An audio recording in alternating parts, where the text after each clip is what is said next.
ज़्यादा वेट रखेंगे हम बाल तो definitely it will lead to more hair fall. If we see times have changed. Ayurveda में तो बोलते हैं कि 45 minutes to 2 hours भी अगर हम ऑयलिंग करके रखते हैं तो that is also good enough. देखो aloe vera is very hydrating and moisture rich herb. जो फ्रिजी हो रहे हैं बाल और जो अनमैनेजेबल अनटेम्ड हो रहे हैं तो उसको एकदम से बहुत ही अच्छा स्ट्रक्चर देगा. जैसे अगर आपको डैंड्रफ हो गया है और इची स्कैल्प हो रहा है तो आप एक चीज़ ढूंढे मार्केट में, neem oil. Just use egg mask, curd mask and aloe vera mask. तो मे बी 3 महीने आप ये जो है ऑल्टरनेट करके आप लगा के देखो. अगर आपको इनसे फ़ायदा हो गया तो then I think your hair has actually outgrown this stage of split ends. Otherwise फिर कटा लो. देखो मॉनसून आने से सिर्फ मौसम नहीं बदलता, आपके बाल भी चेंज हो जाते हैं. ऑफ कोर्स मैंने तो देखा है जैसे जैसे वेदर चेंज होता है वैसे वैसे बालों का टेक्सचर चेंज हो जाता है. स्कैल्प में पता नहीं कितनी तरीके की प्रॉब्लम शुरू हो जाती है, हेयर फॉल शुरू हो जाता है. आयुर्वेदा इसमें क्या कहता है, इसको ट्रीट करने का तरीका क्या है, कौन से सिंपल तरीके हैं जिससे आप अपने बालों को संभाल के रख सकते हैं, क्योंकि बाल हैं तो सब कुछ है. स्वागत है आपका दोबारा द हेल्थ साइट पॉडकास्ट के एक और नए एपिसोड में. और आज हमारे साथ मौजूद हैं Ayurveda expert doctor Taruna Yadav. Welcome doctor Taruna, एक बार फिर से स्वागत है आपका. Thank you so much. Doctor मैं लोगों के सवाल बाद में पूछूंगी, मेरी एक क्वेरी है क्योंकि मेरे बालों में ना एक मतलब जैसे ही वेदर चेंज हो जाता है, एक तो स्कैल्प आपकी ऑयली हो जाती है, ड्राइनेस हो जाती है, डैंड्रफ इश्यूज हो जाते हैं, वो तो अलग है. लेकिन एक अलग तरीके का डैंड्रफ पार्ट जो है ना चिपक जाता है बालों में. फिर आप उसको स्क्रैच करके निकालते रहते हो, उसमें से कुछ लिक्विड फॉर्म निकलता है. वो क्या है वो जो यहाँ पे एक तरफ डैंड्रफ इकट्ठा हो जाता है, वो क्या रहता है वो? तो हाँ, जैसे मैंने बताया मॉनसून में यूजुअली स्कैल्प ऑयली हो जाता है. डैंड्रफ भी एक नेचुरल फिनोमिना है जो मॉनसून में होता है और वो ऑफ कोर्स जब स्कैल्प पे होता है तो वो चिपकने लग जाता है. तो स्टिकी डैंड्रफ एक नॉर्मल चीज़ है. बट अगर हम उसको स्क्रैच करें और उसमें से लिक्विड जैसा कुछ आ रहा है और अगर उसमें पेन हो रहा है, अगर आप उसको स्क्रैच करें तो फिर then we should not take it actually really lightly. तो वो हो सकता है कि हमें इन्फेक्शन, सेबोरिक डर्मेटाइटिस करके स्कैल्प इन्फेक्शन हो जाता है, वो हो गया है. तो वैसे केस में रेगुलर शैम्पू, कंडीशनर्स ये सब काम नहीं करेंगे. वैसे केस में हमें मेडिकेटेड जो है प्रोडक्ट्स यूज़ करने पड़ते हैं, मे बी फॉर 3, 4, 5 वीक्स. तो वो उससे कम्प्लीटली चले जाता है. But we have to see के मतलब we should not take it really lightly कि नहीं डैंड्रफ है, कोई बात नहीं, इट्स ओके, अपने आप चले जाएगा. बट अगर आप उसको स्क्रैच करें, उसमें पेन हो रहा है और some liquid is coming out, so it actually indicates कि it is more than dandruff. मैंने सुना है बहुत लोगों के मुँह से जब बालों में बहुत ज़्यादा डैंड्रफ हो जाती है तो लोग लेमन और सोडा जो है रब करते हैं स्कैल्प में. वो वाकई में काम करता है, ये सिर्फ मिथ है? देखो lemon and soda, because lemon में थोड़ी प्योरीफाइंग प्रॉपर्टीज़ तो हैं, तो वो क्लियर ऑफ तो करेगा. But I personally don't recommend such harsh things for the scalp. तो कभी एक आधी बारी लेमन को वो भी डाइल्यूट करके अगर हमने लगाया तो that is okay. But on a regular basis I don't suggest very harsh remedies for the hair and scalp. देखो हेयर फॉल के इश्यूज़ ना आजकल बड़े कॉमन हो गए, बड़े कॉमन. लेकिन मॉनसून आते ही फिर से वो प्रॉब्लम डबल हो जाती है. पर मॉनसून में ही क्यों ऐसा होता है? हाँ, सो ये इसलिए होता है क्योंकि मॉनसून में external weather is more humid. So that also impacts our scalp. The scalp becomes more oily, it produces more oil. और हमारे बाल जो है वो इतने फ्रिजी और इतने untamed हो जाते हैं कि उनको मैनेज करना डिफिकल्ट हो जाता है. So that's hair and scalp because बहुत ज़्यादा oily हो जाता है and it attracts lot of dandruff as well. तो there is a possibility कि scalp पे जो है accumulation होता है that actually leads to extra hair fall during the monsoon weather. So a good scalp care actually can help reduce the hair fall during this season. Ayurveda क्या कहता है कि बालों में ऑयलिंग करना चाहिए, क्योंकि बहुत सारे डॉक्टर्स ये सजेस्ट करते हैं कि ऑयलिंग नहीं करनी चाहिए, और अगर करनी चाहिए तो वो तरीका क्या है? ऑयलिंग तो डेफिनेटली करनी चाहिए क्योंकि आयुर्वेदा में ऑयलिंग को और शिरोअभ्यंगा को बहुत ऊपर रखा गया है. बट हमें सिचुएशन भी समझना चाहिए कि अगर हमारा स्कैल्प ऑयली हो गया है because of external weather conditions, तो उस टाइम पे हम उसको और एक्स्ट्रा ऑयल ना दें. We should avoid that. So ऐसे केस में once in a week is fine. और उसमें भी हम पर्टिकुलर ऑयल्स लें, ऐसे नहीं कि ज़बरदस्ती बस ऑयल लगाए जा रहे हैं. A few drops of oil we can actually put it in the hair strands rather than putting on the scalp. Oily scalp है तो ऑयलिंग उस टाइम पे नहीं करें, मे बी 3 4 5 हफ्ते आप रुक जाइए, उसके बाद ऑफ कोर्स कंटिन्यू करें अपने ऑयलिंग वाले प्रोसेस को। और अगर स्कैल्प नॉर्मल है तो हफ्ते में एक बार ऑयलिंग इज़ गुड। ये भी बात आती है सामने कि जब बारिश होती है और जब हम बारिश में भीग जाते हैं उससे बाल और ज़्यादा डैमेज हो जाते हैं और हेयर फॉल बहुत ज़्यादा होने लगता है। तो एक्चुअली में पानी इतना ख़राब है बारिश का कि बालों को डैमेज कर सकता है। एब्सोल्युटली, तो दोनों फैक्टर्स हैं। One, the water is basically infuse a lot of pollutants and dirt and all those things. तो एक तो वो पानी प्योर नहीं है। सेकंड, ज़्यादा वेट रखेंगे हम बाल तो definitely it will lead to more hair fall. तो उस टाइम पे तो होगा। तो keeping it more clean, keeping it dry, very crucial, it's very crucial. आपके पास कभी ऐसे लोग आए हैं जो जिनकी शिकायतें कभी हेयर को लेकर कंसर्न हुई, कुछ स्पेसिफिक कुछ अलग केस आया हो आपके पास? नहीं, ये हमारे पास डैंड्रफ के केसेस बहुत बढ़ जाते हैं इस टाइम पे, that we have noticed. And people usually have sticky dandruff also, but as we discussed initially, अगर मेडिकल कंडीशन है, सेबोरिक डर्मेटाइटिस है, तो ऑफकोर्स उसका इलाज अलग तरीके से होता है। हेयर फॉल बहुत बढ़ जाता है। Second concern is here fall, and third is के बाल बहुत ही अनमैनेजेबल हो जाते हैं, बहुत ऐसे खड़े रहते हैं, फ्रीजी हो जाते हैं। So these are the common concerns that we usually see during the monsoon तो weather. फ्रीजी हेयर को नेचुरल तरीके से कैसे मतलब नॉर्मल किया जाए? मतलब मेरे भी ऐसे ही होते हैं, मैं हेयर वॉश करती हूँ, मेरे बाल ऐसे हो जाते हैं। तो कैसे उसको नॉर्मल किया जाए अपने एंड पे, या फिर कोई ऐसा तरीका है? नहीं, देखो, अगर फ्रीजी हो रहा है तो मतलब उसमें से कहीं ना कहीं मॉइस्चर लॉस हो रहा है, तो हमें मॉइस्चर तो देना पड़ेगा। अब वो कैसे दे सकते हैं? तो ऐसे केस में अगर आपके बाल बहुत फ्रीजी हो जाते हैं तो कंडीशनर लगाना इज़ लाइक वेरी क्रूशल। तो आप हफ्ते में एटलीस्ट 1 या 2 बार कंडीशनर ज़रूर लगाएं बालों पे, तो वो उसको टेम कर देगा। क्योंकि वो जो हमारे जो बालों के जो स्ट्रैंड्स हैं जो ऐसे आपके निकलने लग गए हैं, तो वो कहीं ना कहीं उसको टेम करेगा, and then will have a sleek hair structure. One is conditioner, and second is हफ्ते में 1 या 2 बार मास्क लगा लें। तो मास्क जैसे नेचुरल मास्क हैं, एग वाला मास्क है, एग को आप विस्क करके एंड उसमें आप मे बी 1 और 2 ड्रॉप्स नहीं तो चम्मच हम ऑयल का ले सकते हैं, आलमंड ऑयल उसमें डाल सकते हैं, और थोड़ा सा मेथी का पेस्ट उसमें हम डाल सकते हैं, फेन्यूग्रीक सीड का पेस्ट उसमें डाल सकते हैं। तो ये एक बहुत अच्छा मास्क बन जाएगा, इसको हम बालों पे लगाएं, ये पूरा बालों को नरिश करेगा और बाल बेहतर होंगे। तो ये किसी भी हेयर टाइप्स वाले ये एग वाला हम किसी पे भी लगा सकते हैं, एग वाला। अगर जैसे आपके बाल बहुत ऑयली रहते हैं तो उसमें फिर आप ऑयल ना डालें उस मास्क में, हाँ, तो आप ऑयल हटा दें। सो ये करके कर सकते हैं। मॉनसून सीजन में एक चीज और बड़ी कॉमन हो जाती है, बालों में से बदबू आना। वो स्वेटिंग तो एक रीजन हो सकता है, अदर देन स्वेटिंग क्या हो सकता है? नहीं, इट्स बेसिकली कि हमने we are not taking care of the hair and scalp. अगर हम स्कैल्प की और हेयर की अगर अच्छे से देखभाल नहीं करें तो डेफिनेटली स्मेल हो जाना इज़ नॉर्मल थिंग, क्योंकि स्वेटिंग ज़्यादा हो रहा है। तो उसमें यह है कि हफ्ते में एटलीस्ट 1 दिन छोड़ के 1 दिन बाल ज़रूर हम वॉश करें और ड्राई रखें, क्योंकि गीले होंगे तो भी it can actually lead to more smell. तो क्या बालों में जब बार बार पसीना आता है तो क्या वो हमारे हेयर रूट्स को वीक कर रहा होता है? डेफिनेटली, क्योंकि पसीना तो बालों पे आ रहा नहीं है, वो तो स्कैल्प पे ही आ रहा है, स्कैल्प पे आ रहा है, एग्जैक्टली। और अगर हम इसलिए रेगुलर वॉशिंग जो है मॉनसून में इज़ वेरी क्रूशल। तो जैसे अगर आपके बाल बहुत जल्दी ऑयली हो जाते हैं तो 1 दिन छोड़ के 1 दिन हेयर वॉशिंग कर सकते हैं। It's that important. तो किस टाइप के हेयर प्रोडक्ट्स हमें यूज़ करने चाहिए? मतलब जब हम जा रहे हैं मार्केट में लेने के लिए, मॉनसून में स्पेशली बालों की ध्यान रखने के लिए, तो किस तरीके के प्रोडक्ट्स हमें लेने चाहिए कि वो हमारे बालों को फ्रीजी और ऐसे डैमेज होने से बचा सके? सो एक आपको मैं टिप दूंगी। जैसे अगर आपको डैंड्रफ हो गया है और इची स्कैल्प हो रहा है, तो आप एक चीज़ ढूंढें मार्केट में, नीम ऑयल। तो नीम ऑयल जो है उसको अच्छे से काम करेगा, तो आप लगा के उसको 20-25 मिनट स्कैल्प पे लगा के उसको रख सकते हैं और फिर उसको वॉश करें। सो ऑयल में अगर आपका इची और डैंड्रफ वाला स्कैल्प है तो just look out for neem oil, और उसको एक्सेस नहीं करना है, only once in a week आप उसको यूज़ करना है। Now second is shampoo. Shampoo में आप दो या तीन चीज़ें देख सकते हो।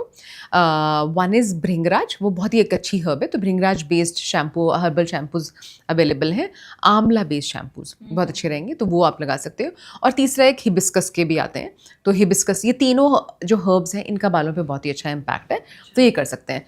ये भी नहीं करना है तो हमारा एक बहुत ही एंशिएंट रेमेडी है, होम रेमेडी है, आंवला रीठा शिकाकाई। तो आंवला रीठा एंड शिकाकाई को हम अगर ओवरनाइट सोक करते हैं तो उसका फिर हम जो है जो वाटर है उसको हम अपने बालों को धोने के लिए यूज़ कर सकते हैं, तो वो बहुत ही अच्छा जो है बालों पे काम करता है। अगर बारिश में बाल भीग जाएं तो ऑफ कोर्स उसको ड्राई तो करना ही चाहिए, कि हमें नॉर्मल शैम्पू से वॉश भी कर लेना चाहिए इंस्टेंटली? Yes yes yes 100%। तो क्योंकि बाल विदाउट यूजिंग अ शैम्पू वो क्लियर नहीं होंगे, so you can actually use may be little bit of shampoo, not too much, but yes उसको आप ज़रूर क्लियर ऑफ करें। सोशल मीडिया पे एक जो चीज़ है काफ़ी ट्रेंड करती है और लोग अप्लाई भी कर रहे हैं और बोल रहे हैं कि रिजल्ट्स अच्छे हैं, प्याज का रस। तो ये प्याज का रस एक्चुअली वर्क करता है? कैसे इसको अप्लाई किया जा सकता है बालों में, और ये किस तरीके से काम करता है हमारे बालों पे? देखो प्याज का रस जो है इफ़ेक्टिव है, बिकॉज़ अनियन जूस में यूजुअली सल्फ़र होता है, तो वो कहीं न कहीं हमारे हेयर फॉल को तो रोकने में हेल्प करता है। सो अनियन जूस बेसिकली हम अनियंस को ग्रेट करके और उसका जूस निकाल के and maybe with a dropper और maybe with fingers also we can actually dip and then we can actually do a little bit of massage. तो वो कर सकते हैं, उसको 20 मिनट्स हम रखें अपने स्कैल्प पे and then we can wash it off. उसको ओवरनाइट रख सकते हैं? ओवर मतलब it will actually smell very strong, तो वो पॉसिबल नहीं होगा। तो half an hour is a good duration, वो उतना उसमें काम वो कर देगा। क्या उस अनियन के रस में कुछ और चीज़ें मिलाकर भी अप्लाई किया नहीं, वो तो ऑलरेडी बहुत ही स्ट्रॉन्ग है, तो उसमें तो I will not recommend, but उसको आप लगा सकते हैं, keep it for half an hour and then wash off. बचपन में बहुत ऑयलिंग हुई है हमारे। अब क्या है कि आजकल के पेरेंट्स भी करते नहीं है ना? लेकिन ऑयलिंग जब हमारे टाइम पे होती थी तो पूरे हफ्ते बालों में तेल लगा रहता था, तब तो कोई प्रॉब्लम होती नहीं थी। लेकिन अब ऑयलिंग करते हैं तो कुछ ना कुछ इश्यूज आ जाते हैं। कहीं से हम सुनते हैं कि ऑयलिंग करके पूरे टाइम रखना नहीं होता, आपको वॉश कर लेना चाहिए। इतना डिफरेंस क्यों है? ये this is a good question.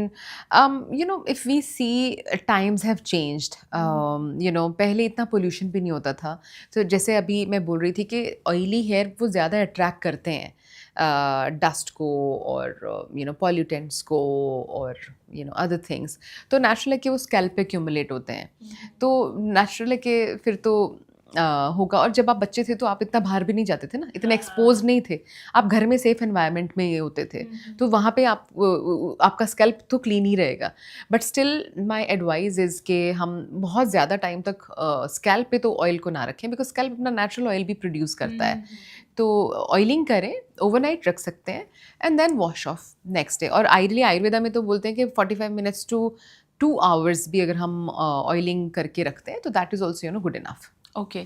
Aloe vera भी कहीं ना कहीं बालों के लिए काफ़ी इफ़ेक्टिव माना जाता है। वो किस तरीके से काम करता है और कैसे अप्लाई करना चाहिए उसे? देखो aloe vera is very hydrating and moisture rich herb, तो उसका वो जेल है वो हमारे स्किन के लिए भी बहुत अच्छा है, बालों के लिए भी बहुत अच्छा है। तो बालों पे वो एकदम से जाके बालों को पूरा हाइड्रेट करता है, तो हमें वो जेल उसको प्रॉपर अच्छे से उसको मिक्स करके और पूरे हमें अपने बालों पे उसको अच्छे से लगाना चाहिए। स्कैल्प के साथ लगा सकते हैं बिल्कुल, वो तो बहुत ही अच्छा हाइड्रेट करेगा, हीलिंग करेगा, सूदिंग करेगा, नेचुरल एंटी माइक्रोबियल प्रॉपर्टीज़ भी उसमें होते हैं, तो वो लगा के एंड हाफ एन आवर के बाद में आप उसको वॉश करें, तो वो एकदम आपके जो फ्रिजी हो रहे हैं बाल और जो अनमैनेजेबल अनटेम्ड हो रहे हैं, तो उसको एकदम से बहुत ही अच्छा स्ट्रक्चर देगा बालों को। कोई एलोवेरा मास्क आप बता सकती हैं हमारे ऑडियंस को, ताकि बालों को थोड़ा सा और कंडीशनिंग और नॉर्मल कर सकें? हाँ, सो देखो एलोवेरा में उसको अच्छे से उसको जेल को भी ऐसा बना लें कि जो इजीली हमारे उसमें लग पाए। अब उसमें हम अपने बालों की रिक्वायरमेंट के हिसाब से चीज़ें हम डाल सकते हैं। बालों के लिए सबसे अच्छा माना जाता है अगर हमें बालों को थोड़ा थिक करना है तो मेथी सीड्स का पेस्ट जो हमने अभी डिस्कस किया था, तो मेथी सीड्स का पेस्ट हम उसमें अच्छे से उसको क्रश करके वो थोड़ा सा उसमें मिला सकते हैं, तो अच्छा पेस्ट बन जाएगा। सेकंड जो है हिबिस्कस फ्लावर जो होता है तो हिबिस्कस फ्लावर भी बालों के लिए बहुत अच्छा माना जाता है।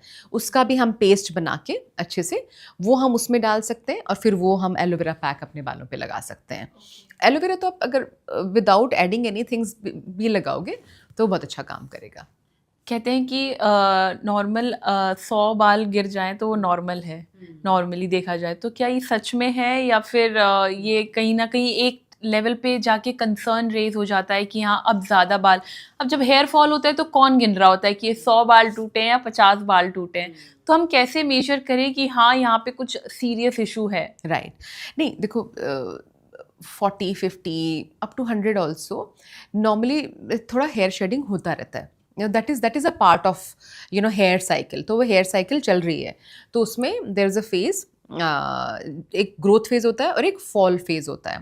तो ग्रोथ में ग्रोथ हो रही होती है, इन बिटवीन जो है थोड़े बहुत बाल 40-50 स्ट्रैंड्स गिरना इज़ नॉर्मल। बट जब हेयर फॉल की जो स्टेज आती है उसमें 40-50-100 से ज़्यादा ही होता है। तो वो आपको विजिबली दिखाई देता है, आपको पता चलेगा कि आपके कॉम्ब में एवरी टाइम यू कॉम्ब वो पूरा बाल से भर जाता है, या एवरी टाइम यू कॉम्ब आपको फ्लोर पे बहुत सारे बाल दिखते हैं। तो वो डिफरेंट है। तो जो नॉर्मल हेयर फॉल हो रहा है that is not here fall, वो तो नॉर्मल प्रोसेस है कि कुछ बाल टूटेंगे तभी तो नए ग्रो होंगे ना। अगर हमारे स्कैल्प पे कुछ निकल रहा ही नहीं है तो नई चीज़ें ग्रो कैसे होएंगी, तो वो तो पार्ट है उसका। बट लेकिन हमारी जो हेयर साइकिल है वो टेलोजन फेज में भी जाती है which is a hair fall cycle. तो उसमें हमारा हेयर फॉल होता है क्योंकि फिर नए हेयर ग्रोथ होंगे उसके बाद में। So that cycle is usually 2 से 3 महीने। तो कभी कभी हम देखते हैं कि सब कुछ कर रहे हैं बट वो बाल टूटे ही जा रहे हैं, टूटे ही जा रहे हैं, और कोई हमें ऐसे हेल्थ कंडीशंस भी नहीं है लाइक थायराइड और एनी अदर थिंग, और टूट रहे हैं। सो दैट्स बेसिकली कि वो हमारा बाल जो है टेलोजन फेज से गुजर रहा है, तो वो होगा। बट लेकिन वो धीरे धीरे अपने आप वो फेज ओवर होगी, वो फिर वो ग्रोथ फेज में आ जाएगा, and then the hair fall, hair growth will actually happen. तो हेयर की भी एक अपनी साइकिल है जो होती है। तो आयुर्वेद के हिसाब से मॉनसून सीज़न में बालों का ध्यान रखते हुए हमारी डाइट कैसी होनी चाहिए? देखो 2-3 चीज़ें हैं, जैसे कि प्रिंसिपल तो कॉमन ही रहेगा कि हम अपने गट हेल्थ पे ध्यान दें, क्योंकि हमारी जो डाइजेस्टिव फायर है वो स्लो है। One thing is that, second वात बढ़ जाता है बॉडी में और पित्त अक्यूमुलेट हो जाता है। तो 3 चीज़ें होती हैं। तो डाइजेस्टिव फायर को वो करने के लिए हम फ्रेशली मेड खाना, थोड़ा स्पाइसेस डाल के वो सब चीज़ें करें। और जो वात बढ़ रहा है जिसकी वजह से ड्राइनेस आ रही है, ये जो बाल फ्रिजी हो जा रहे हैं और ये सब चीज़ें हो रही हैं, तो उसको बैलेंस करने के लिए हम थोड़ा-सा अपनी डाइट में जैसे घी ऐड कर सकते हैं। बट लेकिन वो ताज़े खाने में ही, ऐसे नहीं कि हमने फ्रिज से निकाला, उसको गर्म कर रहे हैं, उसमें घी भी डाल रहे हैं, तो that's a very bad thing that we can actually do to our bodies, तो फ्रेशली में जैसे हमने दाल ताज़ी हमारे घर में बनी है, ताज़ी सब्जियां बनी हैं, उसमें हम हाफ अ टीस्पून घी डाल के खा सकते हैं, कंसिडरिंग के कोलेस्ट्रॉल और ये सब वो ना हो। वो आपके जो है इंटरनली उसको मॉइस्चराइज भी करेगा। और जो है बाकी अपने हेयर केयर पे हमें ध्यान देना चाहिए, विटामिन सी रिच फूड लेने चाहिए, बॉडी को हाइड्रेट करना चाहिए। So these things actually they really help. So कुछ मिथ्स और फैक्ट वाले मैं आपसे सवाल पूछूंगी। ऐसा सच है कि नहीं, आप बताइएगा कि आयुर्वेद के अकॉर्डिंग मॉनसून में बालों की समस्या क्यों बढ़ जाती है? आयुर्वेद क्या कहता है इस पे? नहीं, Ayurveda is a natural science, it's a science of nature. And nature में वेदर चेंज हो रहा है, मतलब it's a part of natural process, nature की साइकिल है। गर्मियों में अलग कंसर्न्स है, विंटर में अलग कंसर्न्स है, मानसून में अलग कंसर्न्स है। तो हमें हमें दिख ही रहा है कि मानसून में ह्यूमिडिटी है और मॉइस्चर है, तो नेचुरली उससे स्किन भी इम्पैक्ट होती है और बाल भी इम्पैक्ट होते हैं और हेयर फॉल ज़्यादा होता है। तो ये आयुर्वेदा में इसके बारे में एक्चुअली में बात करी गई है, क्योंकि इतना एक्सेस मॉइस्चर है तो that leads to more hair fall. किसी तरीके की जड़ी बूटियाँ भी हैं जो बालों के लिए काम करती है। बहुत सारी चीज़ें आती हैं कि ये हर्ब्स जो हैं बालों के लिए बेनिफिशियल होते हैं। मेरे को नाम एग्जैक्टली नहीं याद आ रहा है, क्योंकि बहुत सारे हर्ब्स मेंशन किए जाते हैं सोशल मीडिया में। क्या वो एक्चुअली में हेयर फॉल के लिए वर्क कर सकते हैं? मतलब कौन से हर्ब्स होंगे वो? नहीं, आयुर्वेदा में पूरी एक कैटेगरी है जिसको हम केश्य हर्ब्स बोलते हैं, मतलब हेयर बेनिफिटिंग हर्ब्स। उसमें भृंगराज है, रीठा है, शिकाकाई है, लिकोरिश है, आंवला है, जपापति है, ब्राह्मी है, तो बहुत सारे हर्ब्स हैं, फेन्यूग्रीक सीड्स हैं। ये बहुत अच्छा काम करते हैं। तो इनका जैसे मैंने अभी बताया कि ज़्यादा मतलब आप होम रेमेडीज़ के फॉर्म में उसको यूज़ कर सकते हैं, जैसे कि हिबिस्कस फ्लावर का पेस्ट बना के हम अपने उस पे यूज़ कर सकते हैं। आंवला को हम खा के अपने को फ़ायदा करवा सकते हैं। आंवला, रीठा, शिकाकाई का उसको बॉयल करके उसका पानी हम अपने बालों को धोने के लिए यूज़ कर सकते हैं। भृंगराज के शैम्पू मार्केट में अवेलेबल हैं, भृंगराज के ऑयल्स अवेलेबल हैं, तो वो लगा सकते हैं। जड़ी बूटियाँ तो फॉर श्योर हैं, बट हम उसको सिंपल वे में कैसे कर सकते हैं, तो 2 चीज़ें आपके ऑडियंस को मैं बोलूँगी। वन इज़ आंवला, रीठा, शिकाकाई, हमारी दादी-नानी सबने हाँ, ये हाँ, किया ये हुआ है हाँ, हाँ। एंड ये आज भी इफ़ेक्टिव है। हुँ, तो हुँ। इसका आपको ये ड्राइड आंवला, रीठा, शिकाकाई मिल जाते हैं ईज़िली मार्केट में, तो उसको ओवरनाइट आप सोक करके उसको फिर पानी उसको क्रश करके देन उसका वो लिक्विड को आप यूज़ कर सकते हैं अपने बालों को धोने के लिए। चलिए लास्ट हमारे उस पे सेशन पे चलते हैं, रैपिड फायर। ओके, मॉनसून में बालों के लिए क्या बेनिफिशियल है, नीम या आंवला? दोनों दोनों है। इन्फेक्शन है तो नीम, नॉर्मल हेयर केयर है तो आंवला। ओके, हेयर ऑयल या hair serum? Depends. Hair oil in Ayurveda, but जल्दी इम्पैक्ट चाहिए तो hair serum. Okay, hair serum actually वाकई में जैसे हम लोग बहुत सारी जगह देखते हैं कि बाल फ्रिजी हैं, आप हेयर वॉश करने के बाद तुरंत सीरम लगा लो, तो वो क्या बालों को फ्रीजी होने से एक्चुअली में रोकते हैं? दैट रियली वर्क्स, और ये सिर्फ दिखावटी है? डिपेंड करता है कि कौन सा सीरम आप लगा रहे हो, स्कैल्प का सीरम लगा रहे हो, बालों का सीरम लगा रहे हाँ, हो, हाँ, हाँ। और उसमें है क्या। तो अगर जैसे अगर सीरम में इंग्रेडिएंट्स वैसे हैं जो बालों को फ्रीजी होने से रोकेंगे तो डेफिनेटली वो काम करेगा। और सीरम की क्योंकि कंसिस्टेंसी लाइट होती है तो उसका एब्जॉर्प्शन रेट हाई होता है। अच्छा, ऑयली नहीं होते उससे बाद? ऑयल नहीं, डिपेंड करता है कि आप सीरम लाइट वेट सीरम ले रहे हो, अब सीरम कौन सा ले रहे हो, तो बिकॉज ऑप्शंस भी तो बहुत सारे अवेलेबल है ना मार्केट में, एक्चुअली यू नो। घर का नुस्खा या मार्केट का प्रोडक्ट? घर का नुस्खा but well calculated. Okay, monsoon का सबसे बड़ा हेयर दुश्मन कौन सा है, पसीना, बारिश या ह्यूमिडिटी? पसीना, फिर ह्यूमिडिटी, फिर बारिश। मतलब दोनों ही, तीनों ही मतलब कल्प्रिट तीनों ही हैं। हाँ, तीनों ही वो करेंगे इम्पैक्ट।